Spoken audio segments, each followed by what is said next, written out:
Let's get to the trading pits of Chicago. Bob Iacchino of TradersOutlook.com joins us now from the CME. And even in Chicago, even though you guys are no more pork bellies, which is really disappointing to me. But I'm sure that financials are on everybody's radar with this, right, Bob, today? Yeah, how would J.P. Morgan affect pork bellies? That's what we should be talking about. It's a good point, yeah. What happened? Anyway, so which instruments are, it's more of a, it's just an interesting thing. It's not really going to affect anything you're doing today, is it? Well, I mean, it actually is. I was doing some analysis. Well, I was doing some analysis late yesterday because ever since the big move in January, the big move up in the equities, I changed to kind of a buy the dip mode from just an outright long mode in the S&P, and I was looking for places to buy dips, and I was looking at the financials. I was trying to see when the financials would kind of bounce. They've been going sideways since about March, sideways to slightly lower, and JP Morgan's been coming off, and as soon as I hear the news, my reaction is like, really? I mean, really? We need this now on top of everything else? But having said that, Becky is talking a lot of sense in the background as I was listening to the last segment, because this is a loss that JP Morgan can handle. Look, this is going to be another speculator conversation. They're going to be talking about the speculators in the nation's largest bank. And again, it's going to be blamed on the speculators. But the large run-up in the S&P in the first quarter, nobody talked about speculators. So now you're going to see the speculators selling out of the S&P position, the hedge funds selling out of S&Ps, especially on a Friday, looking for places to buy the dip. And then when it starts rallying up again, it won't be the speculators that brought it up.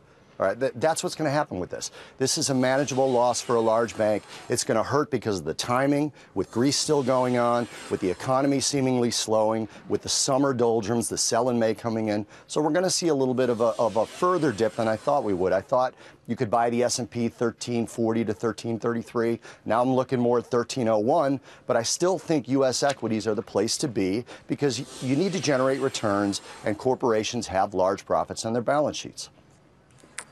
Yeah. All right.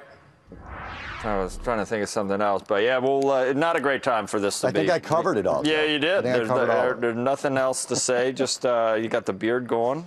Pretty cool. I still got the beard going. Bob, it's been... It's a disguise. Well, yesterday the Dow closed up modestly after 6 down days. This news obviously has it looking for red arrows again today. What's the real sentiment just about how people feel after these declines and what they're watching play out in Europe? Well, again, from a trading perspective, you saw exactly what's been happening. You saw a week of sell-offs and then people covering positions on Friday. We just don't hold positions as long as we used to 2005, 2006, 2007. So you see these reversals of the week's move on Friday all the time.